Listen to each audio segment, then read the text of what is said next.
meeting today. Today's virtual G7 ministerial wasn't the format we'd envisioned for the meeting when we drew it up, but I'm glad we had the chance to meet, if only by teleconference. I want to thank the people in Pittsburgh for their support and assistance in planning the in-person event that we unfortunately had to cancel. Certainly the most pressing agenda item today was the Wuhan virus, something we're all committed to fighting with transparency as is necessary all around the world.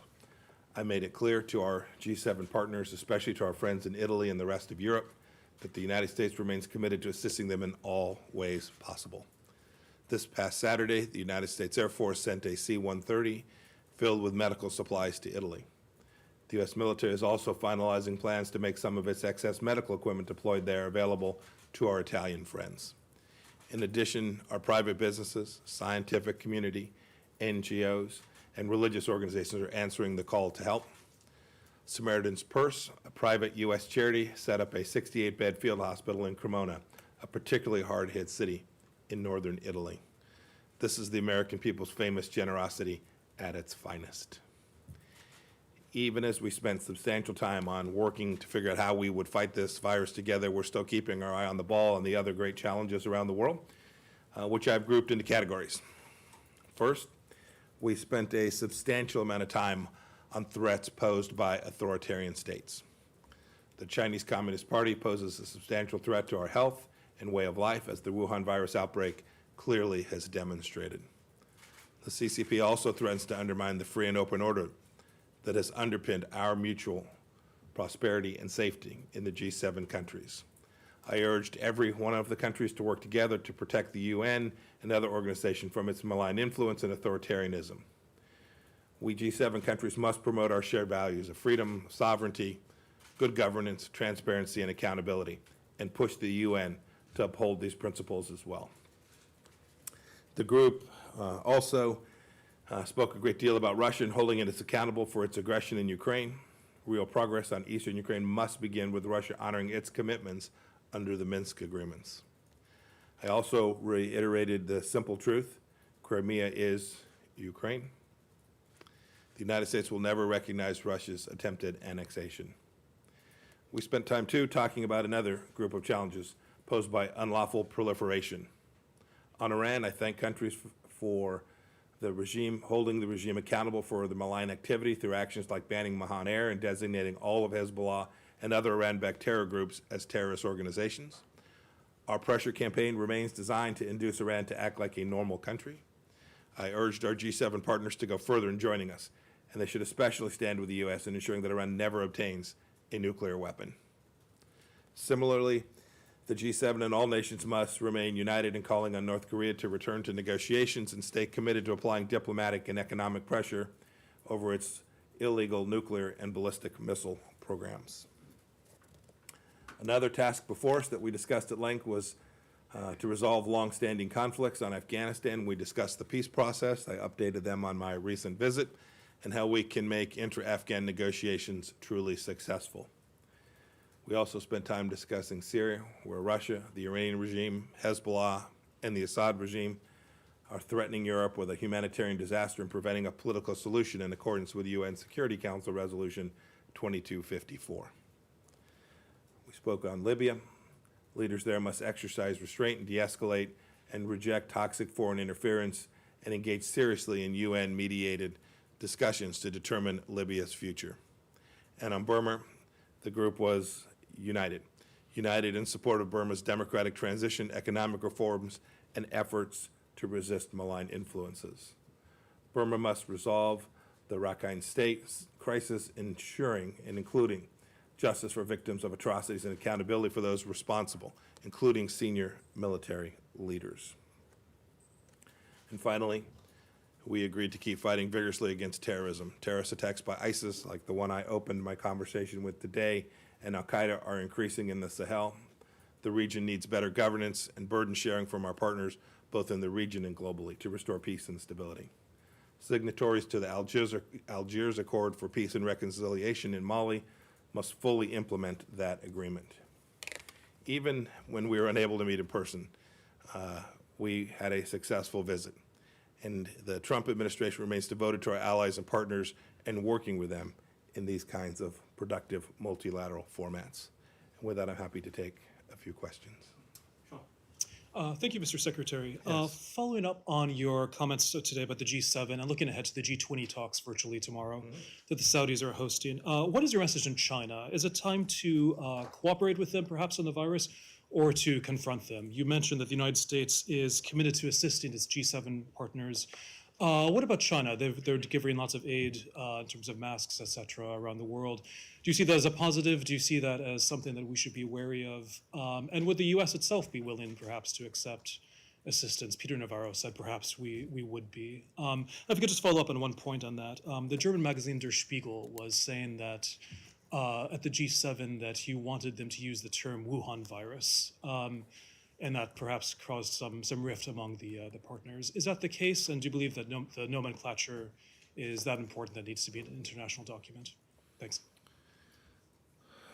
So let me take the first question to begin with. We've wanted to work with the Chinese Communist Party throughout this crisis that began in Wuhan, China.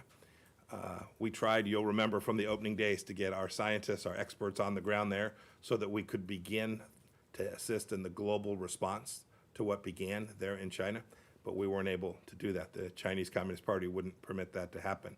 You'll recall, too, at the beginning of this, when it was clear that this was an issue, China knew about it. They were the first country to know about the risk to the world from this virus, and they repeatedly delayed sharing that information with the globe. So yes, we desperately want to work with every country around the world. This is a global pandemic. This is something the United States wants to work with every country, including China, to figure out how to resolve, to keep as many people alive, as many people as healthy, and then to restore our economies that have been decimated by the Wuhan virus. So we are prepared to work with them. We're prepared to assist them. We want good things for the Chinese people as well.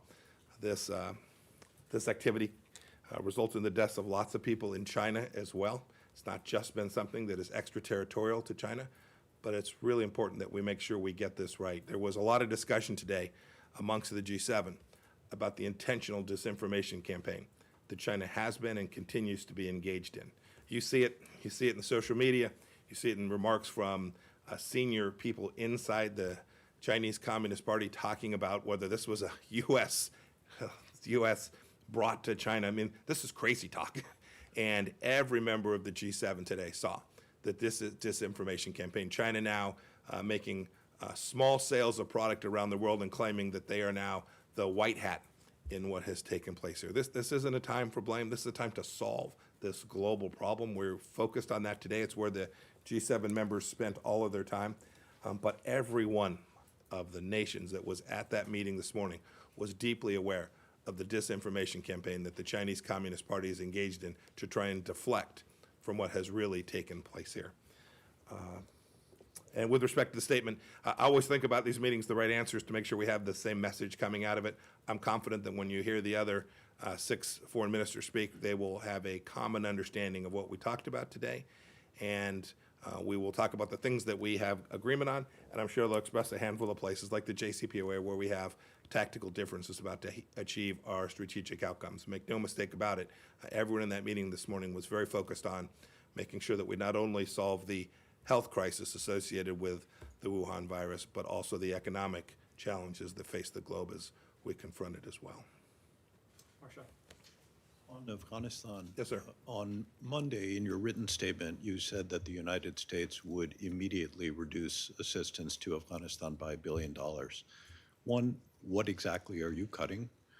Two, President Ghani this morning is reported to have issued instructions to his ministers of Interior, Defense, and Finance to cut their security budgets by $1 billion total. Doesn't seem like he's too worried about losing U.S. assistance. What's your response to that? And three, is the United States prepared to proceed with its planned withdrawal of troops from Afghanistan as long as the Taliban honors its agreement not to target U.S. forces and to cut ties, and regardless whether the President Ghani and former Chief Executive Abdullah are able to resolve their disputes over the election? I traveled to Afghanistan at a time when there's not much travel taking place for a very specific purpose. I went there to make sure that Afghan leaders understood America's interest there, the role that all of the Resolute Support Mission has played there over the years, and to urge them to execute on the commitments that they had made in the joint declaration. That is, the Afghan leadership had made a set of commitments, things that they would live up to, and so far they have not executed on that. I went there to talk to them about how we could assist them in delivering on that. I'll be honest, it was very frustrating. This political crisis that had existed, that I went there to try and push forward. To your point in the statements that you just described, I haven't seen those statements. We need all of the political leadership in Afghanistan to come together. President Ghani, Dr. Abdullah, all of those who have a shared interest in moving Afghanistan forward and creating peace and reconciliation for the Afghan people, to better the lives for Afghan people, to come up with a team that can sit down and have conversations broadly with all Afghanis, intra-Afghan negotiations to resolve these set of outstanding issues. That is our expectation for the Afghan leadership. It's why I went there. It's what I talked about. It's why we made the announcement when we were unable to achieve that during my meeting. It's why we made the announcement that said the United States is prepared to reduce security assistance to them. And we will continue to try and convince all the parties, the Taliban including, that it's time for peace and reconciliation in Afghanistan. The U.S. force posture there, we've made clear to all our partners, we are going to continue to evaluate that as we move forward. We have commitments, and as we execute this plan, we will watch the conditions. We've talked about this as a conditions-based plan. We will continue to live up to those, to make all the parties live up to those conditions as we work our way forward. In the end, everyone understands, and everybody that I met not only with President Ghani and with Dr. Abdullah, but I met with the security leaders. I met with Mullah Baradar in Doha. Every one of them understands that that this isn't going to be resolved on the ground with guns and mortars. This is going to be resolved through a political process, and it is time for that political process to begin, with all the Afghans coming together around the table. I'm still optimistic that we can get there. The time is of the essence. What are you cutting? What's the deadline that Next you question, said you were please. cutting immediately? Let's go back to Sean. Thank you. Thanks, Mr. Secretary. Yes, sir. There are talks in Congress to hold China responsible for the coronavirus outbreak because it hid the information, and they called on China to pay damages to the U.S. and the world. Are you planning, is the administration planning to sue China or to ask China to compensate? And on Syria, the State Department has asked the regime to release prisoners, U.S. citizens among them. Are you planning to put any pressure on the regime in case they didn't deliver? Yeah. Your second question, we have asked the Syrians to release all those that are wrongfully detained, not only Americans but others as well. We've called on the Islamic Republic of Iran to do the same. We think in this time where there is enormous health risk to these individuals, that on a purely humanitarian basis, forget the other reasons that it is that they are in the first instance wrongfully detained. We think this would be a good opportunity for them to make a humanitarian assistance and allow these Americans to return home to their families. With respect to the first item, I'll leave to Congress. I'm not doing that anymore. I'll leave to Congress to decide how they want to proceed. But as I said earlier, today is not the day for recriminations and accountability. We need to make clear that the information that is available to everyone in the world is available, that it means full transparency by everyone, including by the Chinese Communist Party. This is a continuing challenge. We still need good information from the Chinese Communist Party about what has taken place there and the level of the virus that continues inside of that country. We need accurate, transparent information, just like we're demanding from every country around the world. But there'll be a right time after we've managed to address this crisis, after we've managed to get these economies back on their feet. There'll be a time for the world to evaluate responsibility for what took place. Thank you all very much. Have a great day. Thank you.